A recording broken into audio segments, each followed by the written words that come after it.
Nós aprovamos na Comissão de Direitos Humanos o que chamamos de um ciclo de debate sobre a democracia.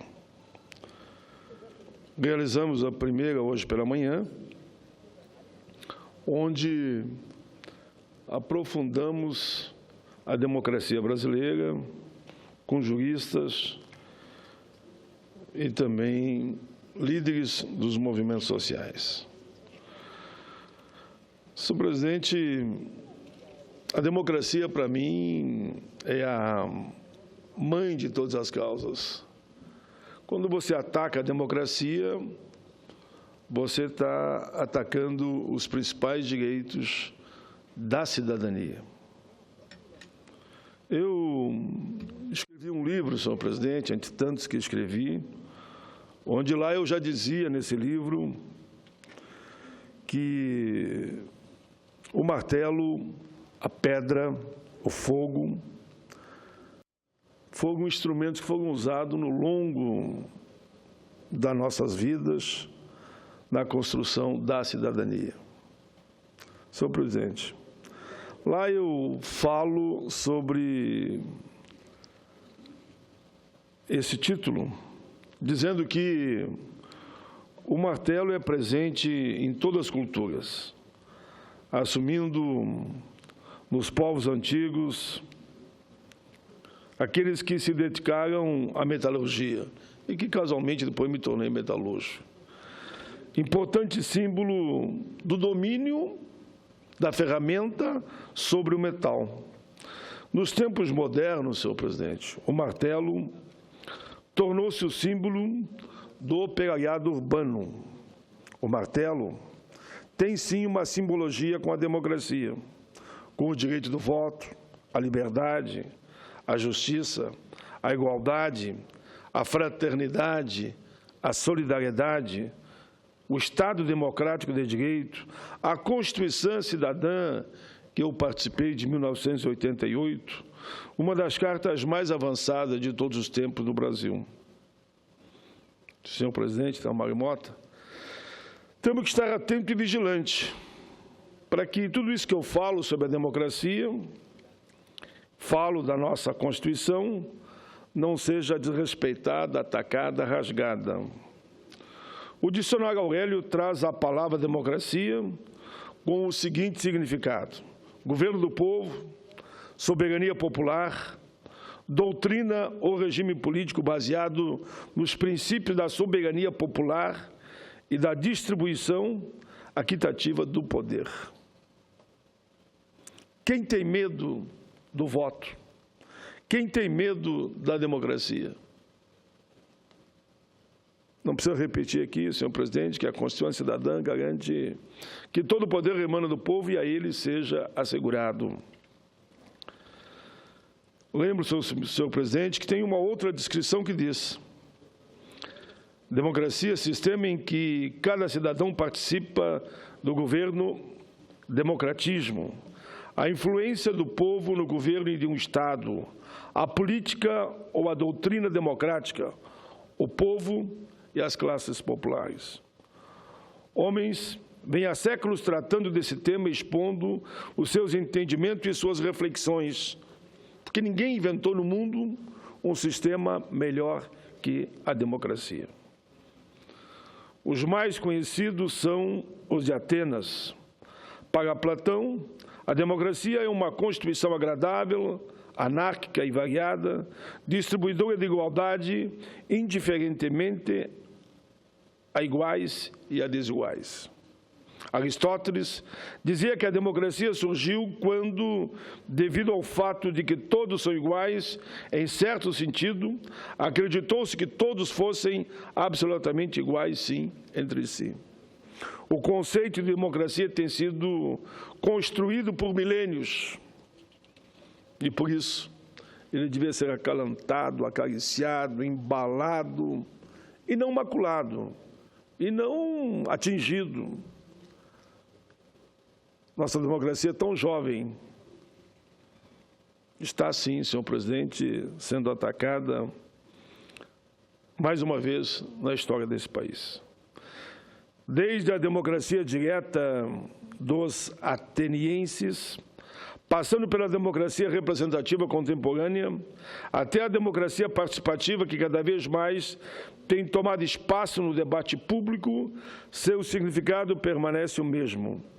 Democracia é o símbolo do governo do povo. Modernamente, senhor presidente, podemos dizer que há outras definições de comentários, como o de Abraham Lincoln, Nelson Mandela, José Saramago. Uma das mais respeitadas é a do pensador político e ex-senador italiano Norberto Bobbio. Ele diz: a democracia é, no essencial, um método de governo, um conjunto de regras de procedimento para a formação das decisões coletivas, no qual está prevista a facilitada, a ampla participação dos interessados, ou seja, do povo. Nenhuma nação ou país aprende democracia tão somente com estudos, mas na prática. É claro que eles são fundamentais, o princípio, a base teórica, a educação, mas a prática de respeitar a democracia. A democracia só tem sentido se for posta em prática, e isso predispõe povo esclarecido, que muitas vezes é chamado a ser cada vez mais combativo para defender o quê? Os ataques à democracia. Senhor presidente, em outros parlamentos, políticos, trabalhadores, empresários, cidadãos, mulheres e homens ativistas sociais, temos e vemos a obrigação de defender a democracia. Aqui voltamos a Norberto Bobbio, que disse: o respeito às normas e às instituições da democracia é o primeiro passo para a renovação progressiva da sociedade. Senhor presidente, desde a nossa redemocratização, na década de 80, temos testemunhado processos eleitorais regulares. Já passamos por 7 eleições diretas para presidente do Brasil, sendo que 6 delas também acompanhadas de eleições legislativas para o nível federal. Também temos mantido eleições regulares, níveis regionais e locais. A democracia resulta da vontade do povo, de todo o povo. Por quê? Ter medo do voto e do povo. Como ensina um de nossos princípios, devemos tratar igualmente os iguais e desigualmente os desiguais na exata medida de suas desigualdades. Ban Ki-moon, secretário-geral da ONU, disse que a democracia não é apenas um fim em si, é também um poderoso vetor de progresso econômico e social, de paz, de segurança, de solidariedade, de respeito pelos direitos e liberdades fundamentais. Mas democracia resulta em uma história de povos com mais dignidade e direitos humanos, com muito menos corrupção, mais justiça e melhor partilha do poder político. Tenho a convicção, senhor presidente, de que é na maior participação popular, na democracia mais direta possível, no diálogo e na convergência, que alcançaremos o objetivo comum a todos nós. Devemos fortalecer ainda mais nossas instituições, devemos garantir ainda mais os direitos e as liberdades do nosso povo. Devemos buscar ainda mais a igualdade econômica, social e política dos brasileiros. Senhor presidente, tenho certeza que a democracia é o melhor meio para esses objetivos. Se estamos atravessando uma crise política, social, econômica e ética, que envolve, queremos ou não, os poderes da República, e aqui não tem como não dizer que envolve principalmente o Executivo, o Legislativo e os setores privados. É só ver aí a Operação Zelote. Por que num momento como esse, em que a nossa jovem democracia, não por ela, mas pelos homens e mulheres, acaba sendo atingida, senhor presidente. Por que não, senhor presidente? Por que não nós termos a grandeza política de concordarmos que o poder popular resolva a questão, para que não fique uma luta de homens e mulheres, numa luta até insana do poder pelo poder, sem o apoio popular. O apoio popular, senhor presidente, só virá se nós conseguíssemos chegar num grande entendimento e caminhássemos para as eleições diretas. As pesquisas todas mostram, primeiro, que mesmo aqueles que são favoráveis ao impeachment da presidenta reconhecem, e vi agora uma declaração, hoje ainda, do ex-presidente Fernando Henrique Cardoso, onde ele diz que não há dúvida que a presidenta é uma pessoa honesta e séria. Se esse é o quadro, e o impeachment é apenas um gesto político em cima das tais de pedaladas, que todos aqui que estão no plenário, que foram governadores, se fazer um levantamento com precisão, vamos ver que números fizeram, com volume maior até da própria presidenta. Vamos aplicar o impeachment em todos os governadores que assim o fizeram? E que é isso que está em debate, essa é a questão. Os decretos, em nome da democracia, senhor presidente, é que eu encerro a minha fala e voltarei tantas vezes, como faremos debate na comissão, ouvindo a sociedade brasileira sobre esse tema. Se todos realmente defendessem com alma, coração e vida, como alguém já disse, a democracia, com certeza ela não seria atacada da forma que está sendo aqui no Brasil e que aconteceu já em outros países de uma forma semelhante. Não vamos ter medo do voto. A maior arma da paz e com a sua simbologia da defesa da democracia é o voto. Por que não assegurar a democracia que ela seja defendida pelo voto popular e que o povo diga quem deve governar o nosso país?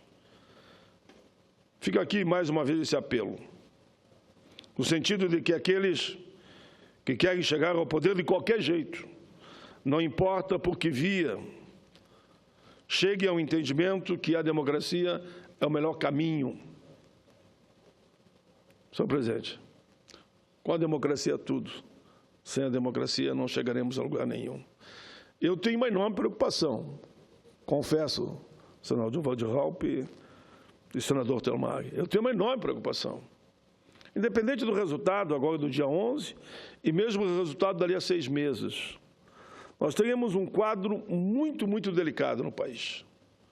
A campanha das diretas vai para as ruas, não tem como.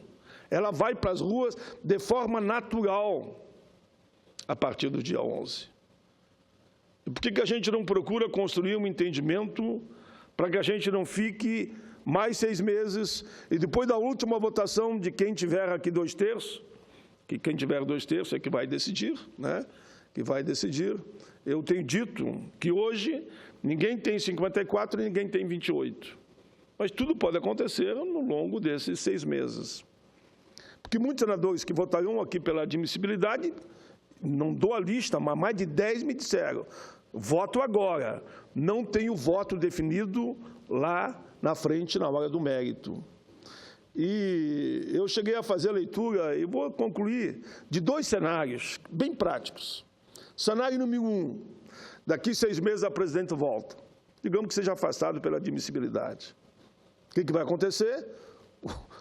O chamado inimigo número 1, que é o Eduardo Cunha, que eu não comparo a ele a nenhum deputado, nenhum senador, porque ele é o inimigo número 1 da democracia, e não vou avançar mais na análise dele. Ele já disse que ele tem mais 9 processos, que ele vai instalar os 9. E ele instala, porque ele tem mais da metade da Câmara no seu controle. Nós sabemos disso. Por isso que a Comissão de Ética lá não avança.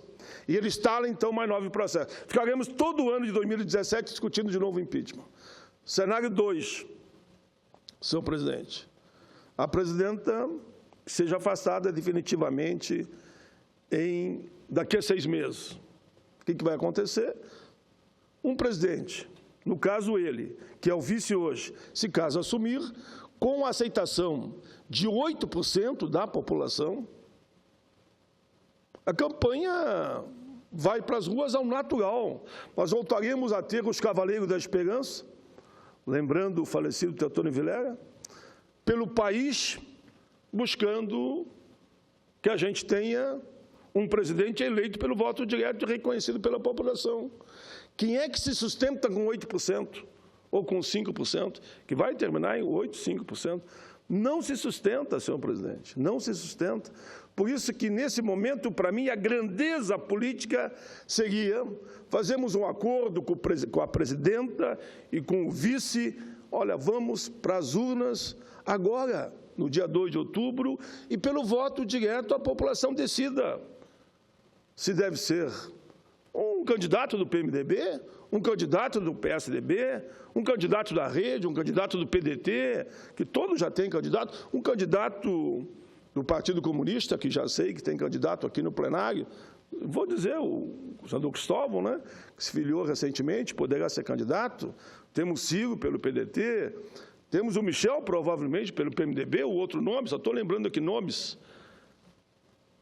E aí a população vai analisar não somente os nomes, quem tem o melhor programa, quem tem a melhor proposta. Se for um mandato de 2 anos, meus queridos, 2 senadores estão no plenário, se for de 2 anos, nesses 2 anos que a gente faça uma reforma política partidária eleitoral verdadeira.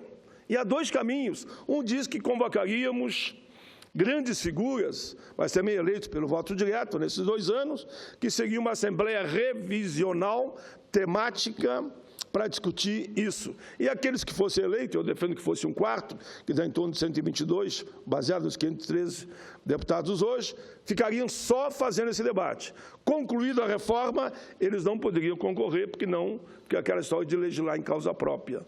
E nós teríamos um outro marco regulatório para as grandes eleições, aí sim, de 2018.